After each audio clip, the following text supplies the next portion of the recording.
तर आपले 93,60,000 रुपये एवढं आपलं उत्पन्न होऊ शकतं या निलगिरीच्या वनशेतीमधून.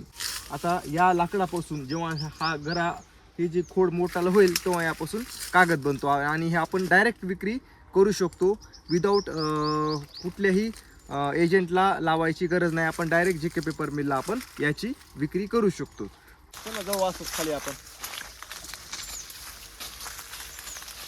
निसर्गरम्य वाटायला का नाही ते आपलं प्रायव्हेट जंगलच तयार होणार काय वर्षांमध्ये.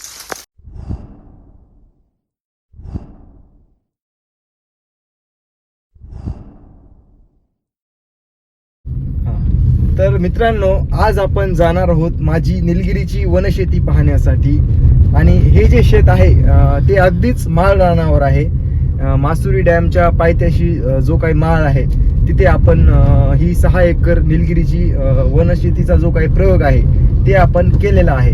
आणि आपण आता तिथे जाऊ आणि तिथे जाऊन मी तुम्हाला एक निलगिरी शेती काय आहे, ही शेती कशासाठी आहे ते आपण डिस्कशन करूया आणि तिथे जाऊन आपण छानशी चर्चासत्र करूया.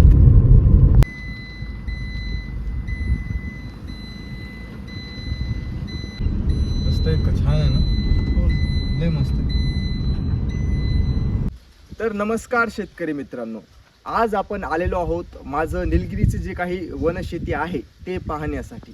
आणि हे जे आपलं काही शेत आहे ते आहे एक अगदी तुम्ही याला डोंगरावरचं शेत म्हणू शकता किंवा एक माळरानावरचं शेत म्हणू शकता. आणि आता आपली दुसरी शेती एक वेगळ्या दिशेला गावाच्या लगत आहे, पण ही जी माळरानाची शेती आहे यावर आपण 6 एकर निलगिरी लागवडीचा एक प्रयोग केलेला आहे आणि तोच पाहण्यासाठी आपण जाणार आहोत. बघा, मासुरी डॅमच्या पायथ्याशी हे जे काही शेत आहे तिथं आपण एक प्रायव्हेट जंगल तयार केलेलं आहे. आणि तिथे जाऊन आपण निलगिरी वनशेतीची काय कन्सेप्ट आहे, त्याच्यातून पैशाची काय कन्सेप्ट आहे, हार्वेस्टिंगची काय कन्सेप्ट आहे, त्यातून 1 करोड रुपये ॲक्च्युअल आपण कशा पद्धतीनं घेऊ शकतो किंवा हे निलगिरी वनशेती हा काय प्रकार आहे तोच पाहण्यासाठी, तोच चर्चासत्र आपण करण्यासाठी आपण शेतावर जाऊया आणि तिथे जाऊन एक निवांत डिस्कशन करूया. तर चला, मी तुम्हाला माझं निलगिरी वनशेती पाहण्यासाठी घेऊन जात आहे. तर चला आपण तिथे जाऊ आणि तिथे जाऊन निवांत डिस्कशन करूया.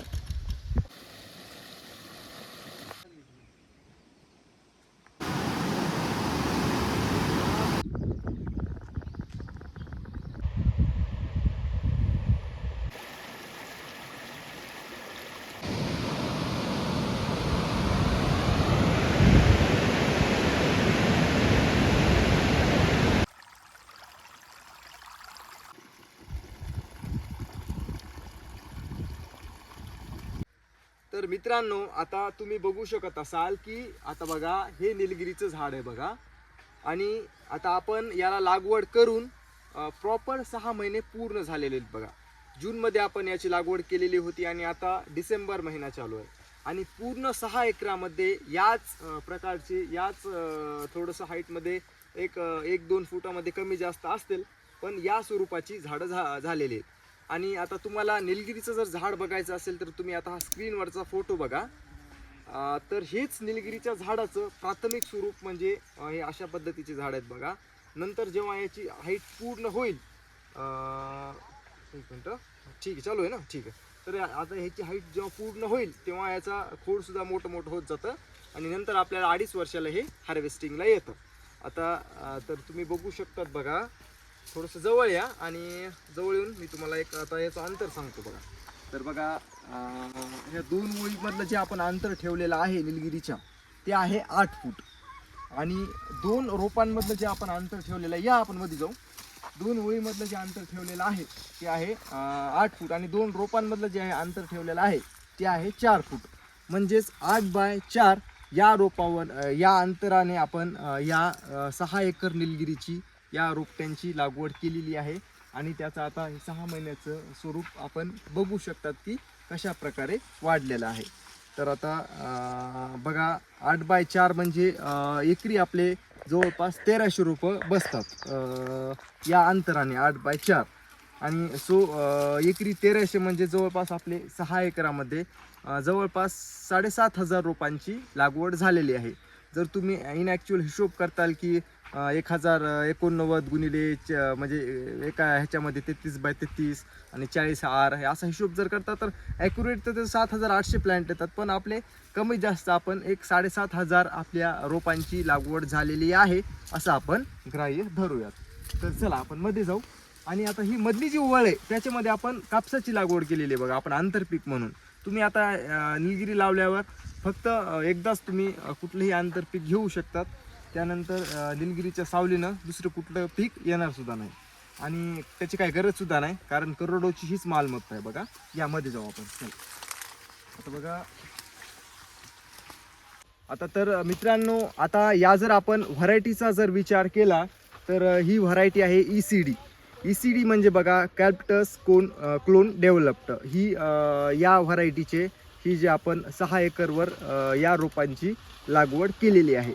आणि आता ठीक आहे, आपण लागवड केली, पण आता याला विकायचं कुठं, याचं प्रोडक्शन कसं, याची विक्री करायची कुठं, तर आपण याला डायरेक्ट आपली एक कॉन्ट्रॅक्ट फार्मिंग आपण याकडे कॉन्ट्रॅक्ट फार्मिंग म्हणून आपण याकडे बघू शकतो. तर Jammu and Kashmir paper mill किंवा JK पेपर मिलकडे आपण याला आपण हार्वेस्टिंगला पाठवू शकतो. तर मित्रांनो, आता आपल्याला याची विक्री करायची JK पेपर मिलला, पण इन ॲक्च्युअल कधी विक्री करायची. आता बघा, आपलं रोपटं लावून एक 6 महिने पूर्ण झालेत आणि आता तुम्ही 6 महिन्याची याची वाढ बघा की केवढी वाढ आहे. तर बघू शकतात, एक जवळपास 10 फुटापेक्षा उंच झाडं गेलेले आहेत. आपल्याला याला हार्वेस्टिंग, याची आपल्याला काढणी करायची जेव्हा या झाडाला 2.5 वर्ष पूर्ण होतील त्यावेळेस, बरोबर आहे. मग आता ह्याचं इन ॲक्च्युअल वजन किती होईल किंवा सध्याचा काय रेट चालू आहे, तर सध्या JK पेपर मिलचा आपल्याला जो कागद बनवण्यासाठी ही जी निलगिरी जाणार आहे त्याचा सध्याचा रेट आहे 6000 रुपये टन, बरोबर आहे का, म्हणजेच अर्थात 600 रुपये क्विंटल. आणि 2.5 वर्षांनी हे झाड सरासरी 2.5 ते 3 क्विंटलचं होत आहे. पण आपण हिशोबामध्ये सरळ 2 क्विंटलचं 2.5 वर्षानंतर आपण याला जेव्हा काढणी करतो त्यावेळेस आपण याचा हिशोब धरू की आपलं 2.5 वर्षानंतर एक 2च क्विंटलचं आपण झाड धरूयात. आणि 2 क्विंटल म्हणजे सरासरी 1200 रुपयाचं आपलं एक झाड आहे. तर याचं आपले टोटल पूर्ण प्लॉटमध्ये 7800 जर झाडं बसले आपले, 7800 प्लॅन्ट्स, आपण तसे तर 7500च पकडले होते, पण इन ॲक्च्युअल 7800 प्लॅन्ट पकडले आणि एका झाडाचं उत्पन्न 1200 रुपये, तर आपले 93,60,000 रुपये एवढं आपलं उत्पन्न होऊ शकतं या निलगिरीच्या वनशेतीमधून. आणि आता बघू शकता तुम्ही, आता या लाकडापासून जेव्हा हा गरा हे जे खोड मोठाला होईल तेव्हा यापासून कागद बनतो आणि हे आपण डायरेक्ट विक्री करू शकतो विदाऊट कुठल्याही एजंटला लावायची गरज नाही. आपण डायरेक्ट JK पेपर मिलला आपण याची विक्री करू शकतो. तर आता बघा, 6000 रुपये टन म्हणजे 600 रुपये क्विंटल आणि 2.5 वर्षानंतर आपलं एक झाड होतं सरासरी आपण 2 क्विंटलचं म्हणजे 1200 रुपयाचं एक झाड आणि 7800 आपले टोटल 6 एकरामधले झाडं म्हणजे सरासरी 93,60,000 रुपये, म्हणजे अर्थात राऊंड फिगरमध्ये आपण 1 कोटी रुपये 1 करोड रुपये आपण इतकं याचं व्हॅल्युएशन पकडू शकतो. तर चला आता आपण बोलत खाली जाऊ किंवा तिकडच्या शेतात जाऊ आणि तिकडे एखादी क्लिप घेऊ आणि निलगिरी शेतीबाबतच्या शंका काय आहेत किंवा याचे किती कटिंग्स होतात वगैरे, ज्या इतर काही शंका असतील त्याचं आपण निराकरण करण्याचा प्रयत्न करूयात. मित्रांनो, तर निलगिरी शेतीच्या किंवा निलगिरी वनशेतीबद्दल काही शंका आहेत बघा, की आपल्या माणसांना, बऱ्याच जणांना वाटते की बाबा निलगिरी लावली म्हणजे तुमची जमीन खराब होते, पण हे अर्ध सत्य आहे किंवा यात म्हणजे खरेपणा काहीच नाही. आणि जर असं होणार असेल तर आपली सोन्यासारखी जमीन आपण खराब होऊ दिली नसती, बरोबर आहे. पण हे साफ खोट आहे. आणि खराब जरी झाली तरी हे पीक आपल्याला भविष्यात करोडो रुपये पैसा देणार आहे. जर तुम्हाला 50-60 वर्ष, तुम्ही 70 वर्ष जेव्हा ऊसाचं जितकं पैसा घेणार आहेत त्यापेक्षा जास्त हे तुमचं 20-30 वर्ष चालणार पीक आहे आणि त्याच्याहून दुप्पट तिप्पट 10 पट पैसा हे पीक देणार आहे. दुसरी एक बऱ्याच जणांच्या म्हणजे बऱ्याच आपल्या माणसामध्ये शंका आहे बा की निलगिरी लावली म्हणजे तुमचं जवळपासचा बोर किंवा विहीर तलाव यातलं सगळं पाणी आटवतं किंवा जमिनीतलं सगळं पाणी पिऊन घेतं. पण हे सुद्धा एक अर्धसत्य आहे किंवा यामध्ये सत्यता काहीच नाही.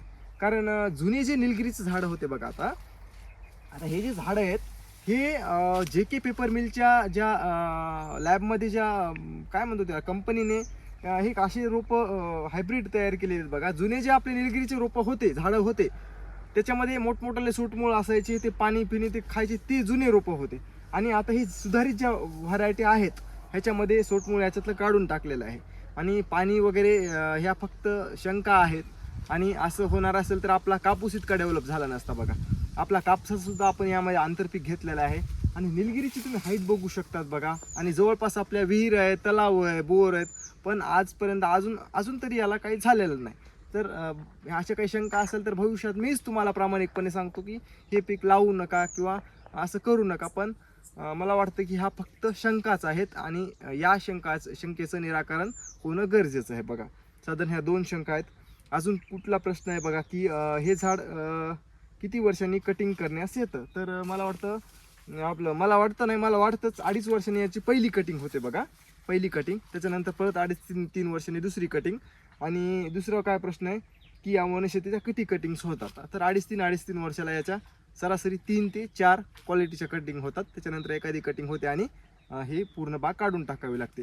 म्हणजे सरासरी आपण 3-3 वर्षांनी जरी म्हणलं तरी 4 त्रिकम 12, 15, 20 वर्ष आपण या वनशेतीकडे आपण बघू शकतो. आणि जर आपण ठेवलं, याची कटिंगच केली नाही, तर त्याचं खोड मोठं होतं आणि आपण याला प्लायवूडसाठी सुद्धा याच्या संधी उपलब्ध आहेत. आणि प्लायवूडचा भाव पेपरपेक्षा, आता पेपरचा जर 8,000 रुपये टन भाव असेल तर प्लायवूडचा 12,000 रुपये टन भाव आहे. आणि आपण याला प्लायवूडसाठी देऊ शकतो. आणि आपल्याला काहीच करायचं नसेल तर, आपल्याला कटिंगला सुद्धा द्यायचं नसेल तर, हे आपलं प्रायव्हेट जंगल वर्षानुवर्ष आपली पिढी जाईपर्यंत राहू शकतं. आता काय खर्च आणि नियोजन, आता एक प्रश्न आहे बघा. आता खर्च म्हणजे 8 रुपयाला आपल्याला हे प्रतिरोप पडलेला आहे. आणि बाकी पिकासारखाच खर्च आहे बघा. म्हणजे याची लागवड, त्याच्यानंतर आपल्याला हे 1919ची 1261ची ड्रिचिंग, याच्या खाली आपण ड्रीप इरिगेशन केलेलं आहे. नॉर्मल बाकी पिकासारखं कुठलीही वेगळी गोष्ट काही करायची गरज नाही. आणि सगळ्यात सोपं म्हणजे याला कुठल्या फवारण्या नाहीत, याला कुठला अटॅक नाही. हा सगळ्यात प्लस पॉईंट आहे निलगिरीचा, बरोबर आहे. फक्त याला पाणी जास्त सोडत राहायचं आहे. आणि याला खत व्यवस्थापन सुरुवातीचे 6-8 महिने देत राहायचे. तर ही 6 महिन्याची लागवड आहे. आणि दुसरा एक प्रश्न बघा, चांगल्या जमिनीत याची लागवड करावी का. मित्रांनो, चांगल्या जमिनीत कुठल्याही पिकाची लागवड करावी. जर पाणी शेत असेल किंवा जिथं पाण्याचा निचरा नसेल, तिथं मला वाटतं तुम्ही घर बांधू नये, तिथं हॉटेल उभारू नये, तिथं कुठलीच गोष्ट करू नये. क्वालिटीचंच रान तुम्ही जर गुंतवलं तर तुम्ही त्याकडे जास्त क्वालिटीने तुमचं पीक येतं आणि तिथं तुम्ही जास्त लक्ष देऊ शकता. त्याच्यामुळे मला वाटतं तुम्ही क्वालिटीच्या शेतामध्ये अशा पिकांची लागवड करायला पाहिजे.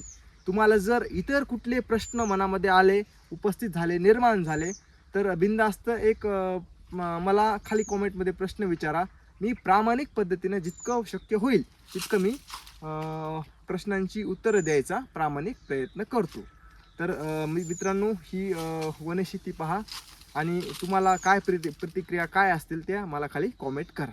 धन्यवाद.